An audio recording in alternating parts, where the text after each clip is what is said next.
I like to look in the eyes of killers. There's not many people like that around anymore in the West. So you kind of enjoyed it in a way? I mean, Russia's Russia. I got robbed in Moscow. Don't think I've ever told this story. Have I ever told this one? What do you think? Don't think so. I got robbed in Moscow. So when was it? What happened? And I like Russia, and I like Russians, but this is the first time I went to Moscow. 3 years ago, 4 years ago. So, did I tell this story? Yeah, all right. Everything starts with women, doesn't it? Man, there's such an attack vector. So I'm talking to this chick on Instagram. Blah, blah, blah. I'm ignoring her. She keeps messaging me all the time. Come Russia, come Russia, come Russia. I'm like, no, I'm not coming to Russia. I've got things to do. Then like 7 other baddies from Russia start messaging me, and everyone wants me to go to Russia. I'm like, why do all these hot girls want me to go to Russia? Why everyone wants me to go to Russia? This sounds like a setup. Something right. But I'm glad I can go to Russia. I can't get a visa anyway. It's too much work. Then the football game came. There was some football thing. I think it was a FIFA, I don't know, football, Euro game, something. It was in Moscow. And if you bought a ticket, you instantly got a visa to go to Russia. So I was like, this is the easiest a visa's ever going to be. Do I go? And then I looked up and I found a game. I think it was like Poland versus Korea or something. It was like €6, this ticket to this game. It's like a €6 Russian visa with no work. Okay, but I'm going to be on my game because I don't trust this. They're after me, the agents. So I buy this ticket, I get my visa, I fly to Moscow. I booked the Kopinski in advance, the Kopinski hotel, because I think if I stay in a 5-star hotel, I'll be okay. I land at the airport, I've got my bag, I go to walk out, guy in a yellow vest goes, taxi, taxi. I say, yep, taxi. I go to get in a taxi, and he starts walking towards the civilian car park. And this has happened to me a lot of times in Eastern Europe. It happened to me in Moldova, even in Romania it happens sometimes. People pretend to be taxis, but they're not taxis, and they try to take it to their car. And I'm like, no, I want an official taxi. Not get in your car. Because I am a taxi. I was like, no. Been around, goodbye. Turned around, started walking back to the taxis. Him and his yellow vest runs up and goes, okay. And he points at this yellow car that said taxi, in the taxi rank, taxi. And he goes, says something to him in Russian, blah, blah, blah, blah. And he goes, okay, here's taxi, sir, taxi.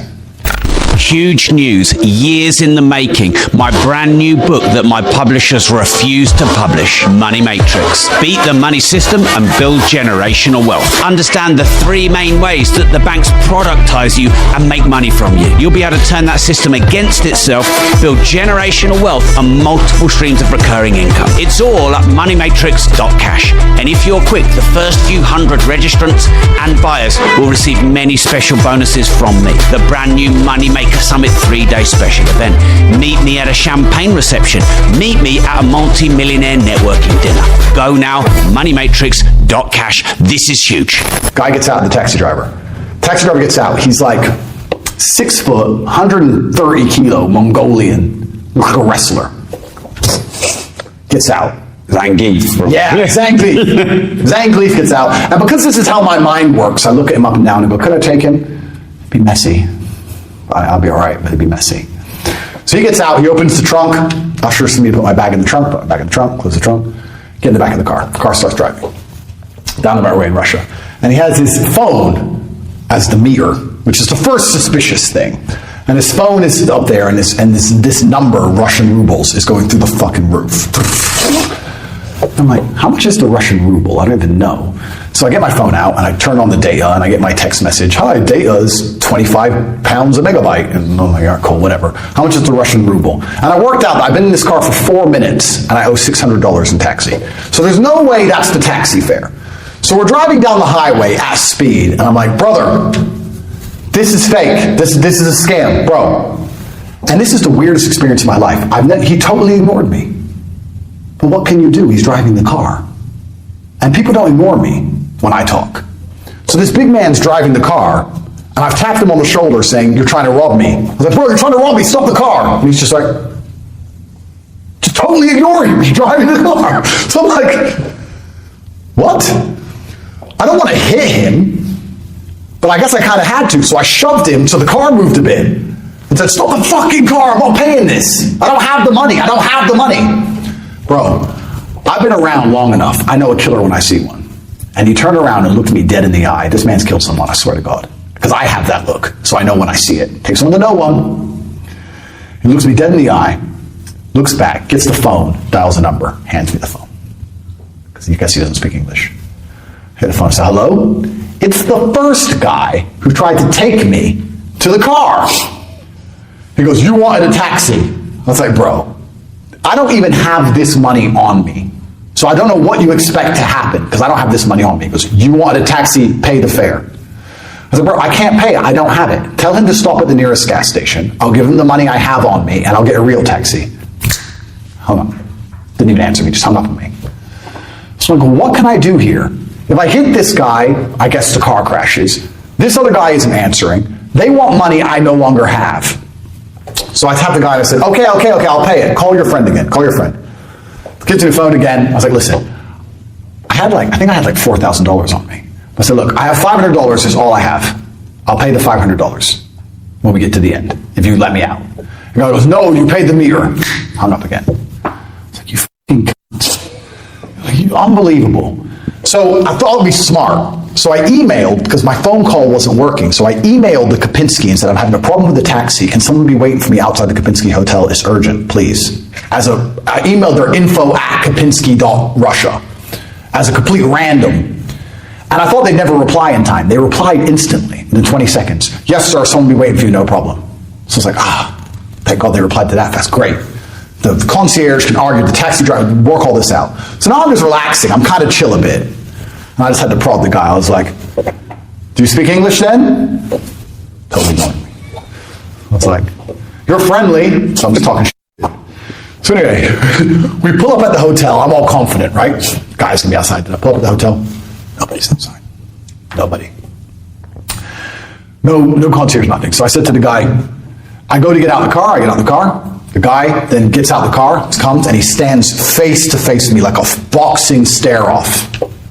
And shows me the phone of how much I owe him.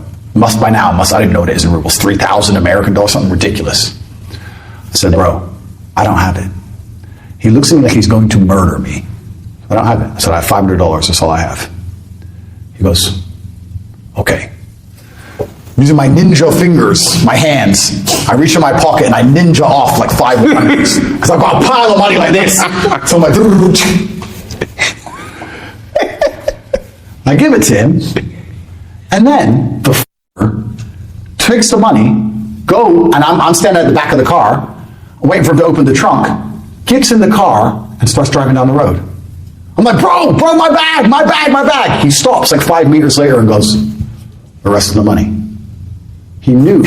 They set me up when I put my bag in the trunk at the beginning. And my bag's got my laptop, all my clothes, everything, which is worth thousands and thousands of dollars. Now, if you ever get in a taxi, don't put your bag in the boot. It was a setup. I was like, you fuck. I was like, call your friend. So he calls his friend. I said, listen, I've already given him $500. It's very clever what you did with the bag. It's like, the guy from the Kopinski is about to come out now. I can't give you more than this. We have to come up to something sensible. Said, I can go to a cash point and try and get some more money, but I need my bag. And he goes, okay, 500 more. I said, fine. Hung up the phone. Instantly peeled off 500, didn't bother going to a cash point. And then the guy gets back out of the car, and me and him have a Mexican standoff in the back of the car. He opens up the boot. He grabs my bag, I've got the money, and we kind of swap them. Just after we've done that, after I paid this fucker $1,000, the guy from the Kopinski walks out. Oh, Mr. Tate, do you need help? I'm like, yeah, help. Yeah, carry my bag. You're useless. It's been 10 minutes. Where have you been? Oh, sorry, Mr. Tate. Useless. It's kind of funny because for my other 4 days in Moscow, I had a great time. I love the Russian people. They're very nice. I guess I was unlucky. But every time I left the hotel, there was like a row of taxis, and they all looked like this guy. And they'd all stare at me. And I thought, I'm so glad I paid him, because I guarantee if I got in a fight with that guy, I'd be dead by now. They're just waiting outside the Kopinski, these dudes. And the lesson is, never put your bag in the back of a taxi. That's the lesson for everybody, and that's the story. And I survived, and I had a great time in Moscow. But I'm not going to lie, it did sour things a little bit for me. I was a bit nervous, on edge. And that's how I paid $1,000 for a taxi. Turns out the official rate, which I found out on the way back to the airport, which was booked from the hotel, I think it was like $6. You go. I got wrecked. But to lose my bag and my luggage was worth so much more. Well, and surely the $1,000, the lesson was worth more than the $1,000. Yeah, I mean, I like to look in the eyes of killers. There's not many people like that around anymore in the West. So you kind of enjoyed it in a way. I mean, Russia's Russia. In the West, you don't see that look very often. But it was a stark reminder of the realities of this world, because the realities of the world always boil down to violence. And I understand that very well. And sometimes you get a little bit comfortable. There are people who walk around through Earth. They're walking around. I can look outside right now. There's people walking around and they don't understand that every single thing they rely on and everything they love is backed by violence. It always has been. It always will be. The whole underpinning of a civilized society is violence. The only reason we don't need violence is because there is a threat of violence. And you can nail it down to any law and regulation. As simple as a parking ticket. If you don't pay your parking ticket, they will give you a fine. And if you don't pay the fine, they will take you to court. If you don't go to court, they will take your house. And if you don't give them your house, police will come, kick the shit out of you, throw you in jail. It ends in violence in all things. And it was a good reminder to understand that making a mistake, putting my bag in the back of a car, in the boot, as opposed to keeping it on me, brought me this close to a physical confrontation with probably a Mongolian wrestling champion in the middle of a street in Moscow, by myself. And it's a good reminder that violence is always so close. It's only a few steps away at all times. And the reminder that if you have enough money, you can buy yourself out of death. Well, yeah. Because if you hadn't had 5,000 or been rich, I would have been in a lot of trouble, you could have been dead. I think so. And it was good also to see that I felt nerves, but they were the same nerves I felt before I fought. I didn't feel fear, which was a good reminder as well, to know that I'm still not afraid. I get nerves because the nerves sharpen me, but I don't feel fear, which was a good thing. But I still remember his eyes. I don't think I've ever been looked at like that in the West. And that's another thing that we can tie back into our whole conversation we just had about how certain societies still operate in a certain way and our Western societies are so failed. Maybe I should have told him about LGBT and feminism and he might have let me go.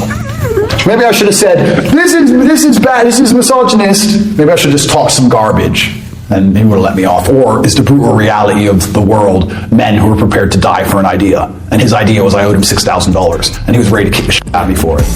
And that's the bottom line of all ideas.